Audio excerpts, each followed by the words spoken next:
I'm Shad Pervez from Unity FM, which is a local community radio station in Birmingham. First of all, what brings you to GPU? I was invited. I think people were interested in my expertise on the situation in Gaza. Okay. If there was a billboard and you could write anything on it, what would it be and why? Well, I guess I would take the words of the American abolitionist opponent of slavery named Frederick Douglass. And basically he said, no struggle, no progress. Unless you fight for your rights. It's not that it will stay the same. You will lose your rights. Whatever you have, you will lose. Situations are very rarely static. If there's no opposition, they'll take everything. So it's not as if you do nothing, things will stay the same. That's not true.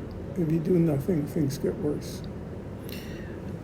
What values can we instill in the next generation so that we can have peace in the Middle East?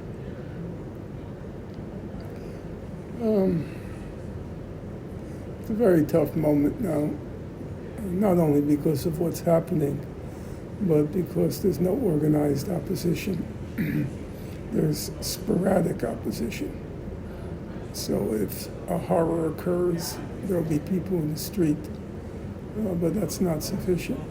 Organization has to be consistent, persistent, enduring, has to build, even in even in times which are not on television and on the screen.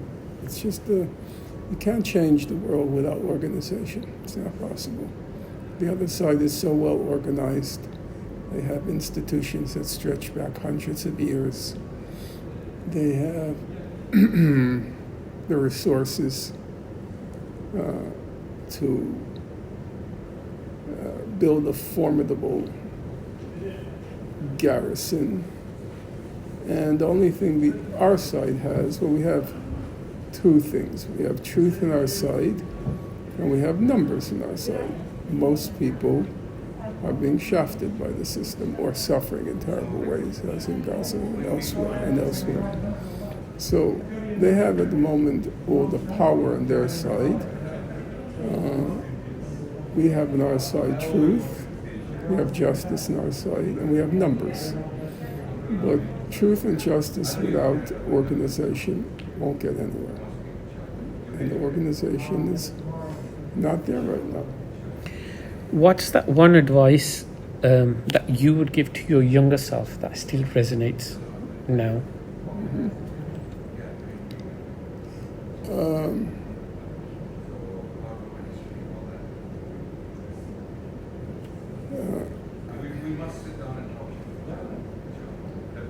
You don't give up.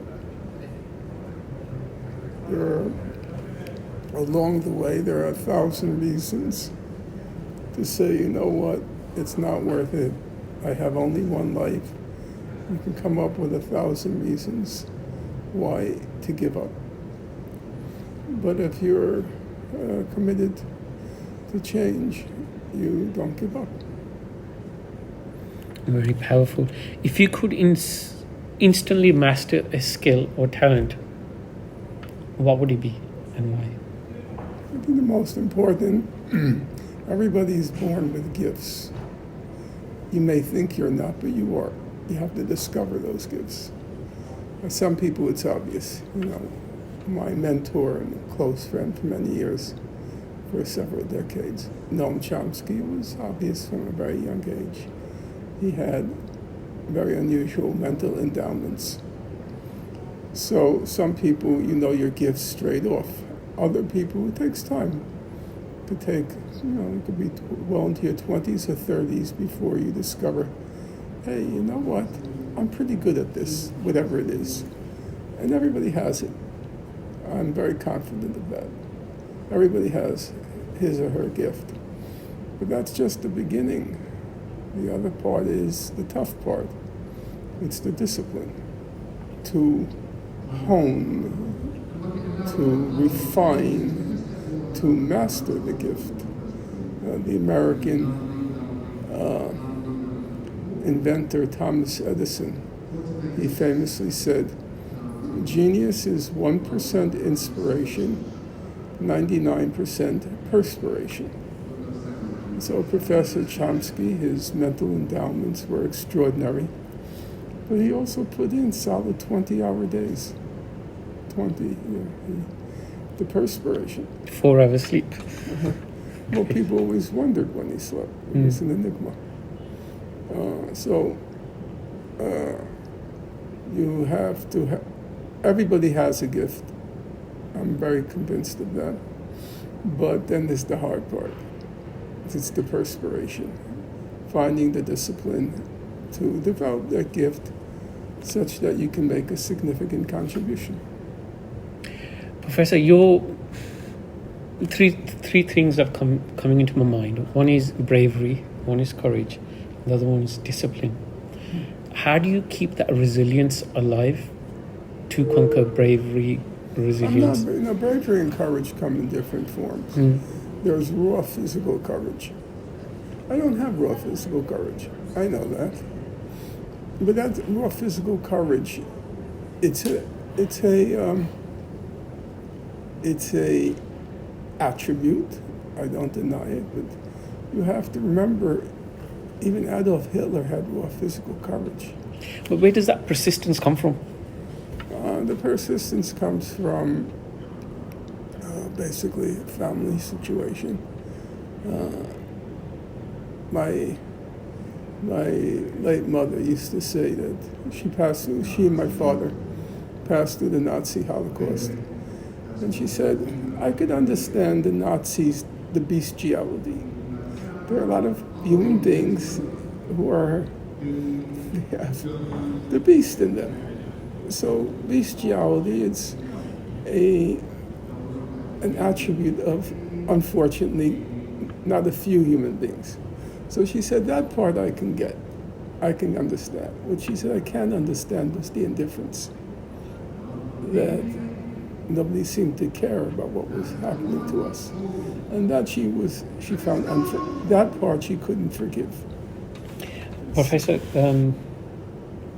we're running out of time, so is it possible for you to give a shout out on the radio, for the radio show?